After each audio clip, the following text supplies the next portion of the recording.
नमस्कार दोस्तों, जय श्री कृष्ण। कैसे हैं आप सब? उम्मीद करती हूँ खुश होंगे, सुखी होंगे, संपन्न रहे। हमारे जो भी सब्सक्राइबर्स है, व्यूवर्स है, हमेशा खुश रहे, सुखी रहे, संपन्न रहे। दोस्तों, आज जो मैं आपको उपाय बता रही हूँ, ये लक्ष्मी प्राप्ति का सबसे सरल है, शायद सबसे सरल उपाय है, जो आज मैं आपको बताने के लिए जा रही हूं। इस उपाय को आप करके देखिए। आप देखेंगे कि माता लक्ष्मी आपके ऊपर प्रसन्न हो जाएगी। आपको स्वप्न में माता लक्ष्मी के दर्शन होने लग जाएंगे। शुरुआत वहीं से होगी। माता लक्ष्मी आपको स्वप्न में दर्शन देना शुरू कर देंगी। आपके पास कभी पैसों की कमी नहीं रहेगी। आप लाखों में खेलेंगे, हजारों में खेलेंगे। पैसों को लेकर के दोस्तों आपकी लाइफ में, मतलब जो आपने सोचा नहीं होगा, इतना पैसा आपकी लाइफ में बहुत आराम से आने लग जाएगा, यदि इस क्रिया को आप करते हैं। ये क्रिया दोस्तों वैसे आप शुरू करें बुधवार के दिन से या फिर शुक्रवार के दिन से, बुधवार या शुक्रवार, ठीक है। शुक्रवार ज्यादा पावरफुल दिन है। उसके सिवाय अभी आ रही है त्रयोदशी, महाशिवरात्रि वाले दिन त्रयोदशी है, तो त्रयोदशी के दिन से भी आप इसकी शुरुआत कर सकते हैं। तो मैं तो यही सजेस्ट करूंगी कि आप त्रयोदशी से यदि शुरुआत करते हैं तो बहुत बेस्ट है। और यदि इस त्रयोदशी से नहीं कर पाते हैं तो जब भी अगली त्रयोदशी आती है उस दिन से आप इसकी शुरुआत करें, ठीक है। अमावस्या के दिन से शुरुआत करें, पूनम के दिन से करें।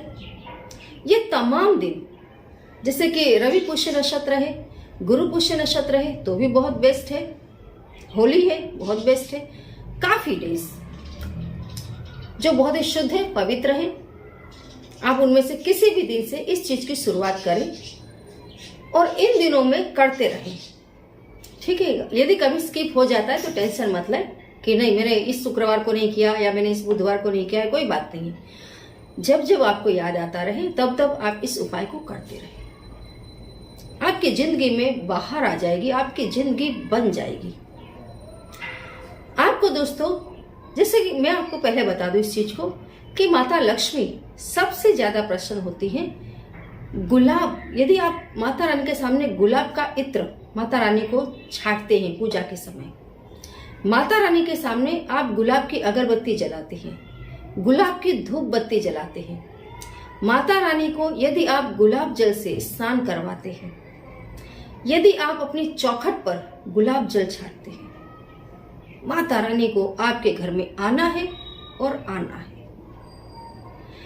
तो जो मैंने काफी पूजाएं बताई है माता लक्ष्मी की, शुक्रवार के दिन, पूनम के दिन, अमावस्या के दिन, जितने भी दिन मैंने बताए हैं उनमें से सारे दिनों में आप कर सकते हैं। और जो लोग उन पूजाओं को नहीं भी कर पा रहे हों, वे लोग इस उपाय को अवश्य ही करें। बहुत ही छोटा सा उपाय है, बहुत छोटा सा उपाय है। गुलाब का इत्र, गुलाब की खुशबू ही माता रानी को प्रसन्न कर देती है, ठीक है। तो आपको दोस्तों ज्यादा कुछ नहीं करना है।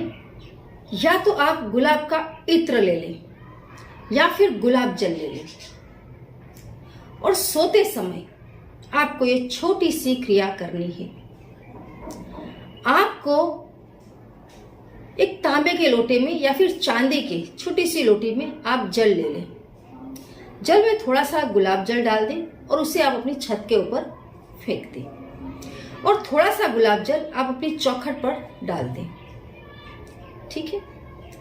और उसके बाद आप अपने बेड पर बैठ जाएं पलाथी लगा करके, और माता लक्ष्मी को आपको याद करना है। लेकिन उसके पहले गुलाब जल आप अपने हाथ में ले लें। यदि इत्र हो तो उसको भी आप थोड़ा सा उसमें मिक्स कर सकते हैं, नहीं हो तो कोई बात नहीं है। और उसमें आपको अपनी ये उंगली लगानी है, फर्स्ट तर्जनी ऐसे, और माता रानी को आप याद करें, माता लक्ष्मी को, ठीक है। ओम नमो कमलवासिने स्वाहा। जितनी बार आप बोल सकते हो, 21 बार, 51 बार, 108 बार, जितना आपको उचित लगे बोलना आप बोले। उसके बाद आप उस गुलाब जल को यदि हल्दी भी आप मिलाना चाहते हैं तो भी बहुत बहुत बेस्ट रहेगा। हल्दी भी लक्ष्मी का स्वरूप है। और नहीं यूज करना चाहते तो कोई बात नहीं है। ये गुलाब जल का जो प्रयोग है ये बहुत बेस्ट प्रयोग है।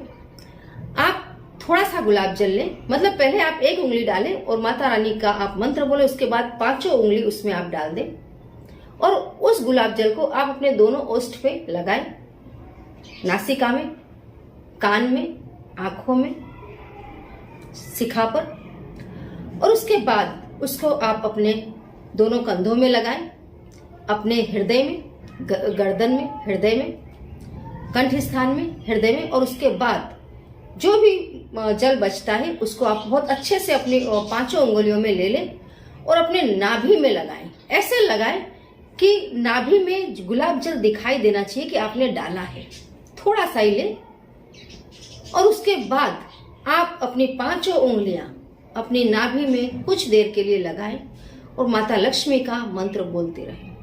2 मिनट बोले या 5 मिनट बोले। टोटल क्रिया दोस्तों ज्यादा समय नहीं लेगी, 5 मिनट, 4 या 5 मिनट का समय लेगी। और सोते समय गुलाब जल को नाभि पर ही लगा करके आप आंखें बंद करें और लंबी लंबी सांस लें, माता लक्ष्मी को याद करते हुए सो जाएं और आपको कुछ नहीं करना है। दोस्तों ये उपाय बहुत बढ़िया है। नाभि के ऊपर और भी मैंने काफी उपाय बताए हैं, काफी और चीजें भी मैंने सजेस्ट की है। हर चीज का एक अलग ही रिजल्ट है। गुलाब जल का एक अलग ही रिजल्ट है। हर चीज का बहुत बढ़िया रिजल्ट देखने के लिए मिलता है।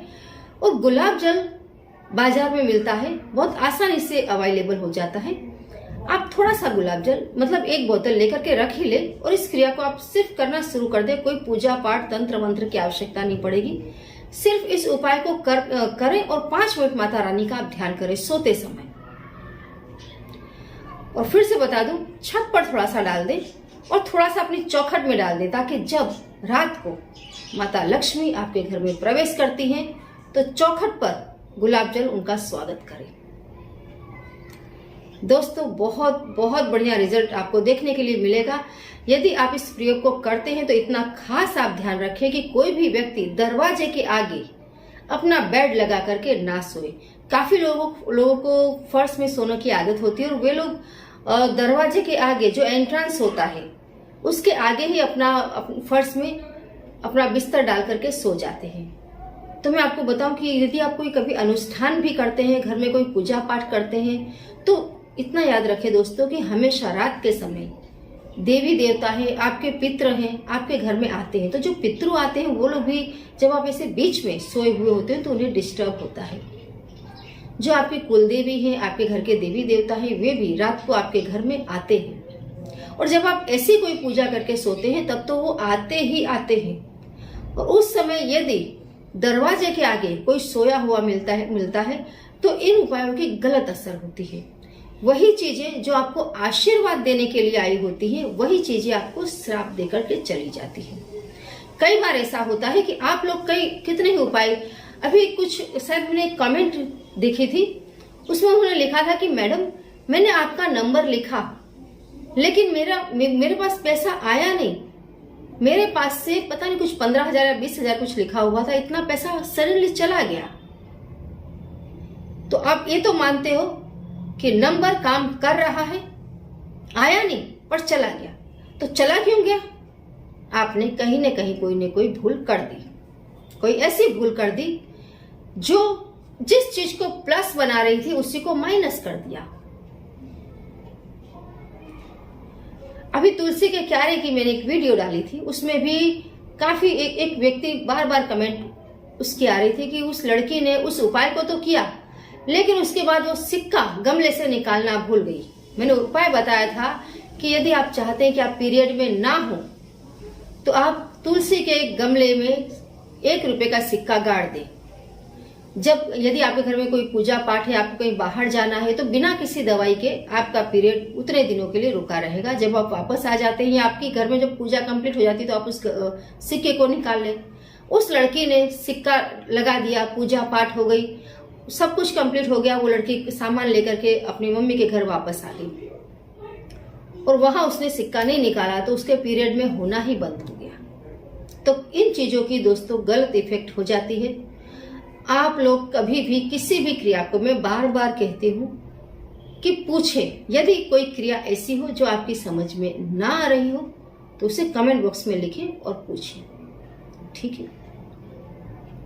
पहले उसे समझ ले, उसके बाद ही करें। आधी अधूरी क्रियाएं ना करें, तो करते रहें, खुश रहें। यदि आपको जानकारी अच्छी लगती है तो चैनल को लाइक करें, शेयर करें और दोस्तों सब्सक्राइब अवश्य ही करें। जानकारी को शेयर करें। मैं फिर से बता दूं, आपके द्वारा शेयर की गई जानकारी से पता नहीं कब कहां किसका भला हो जाए। शेयर अवश्य करें, करते रहें, खुश रहें। जय श्री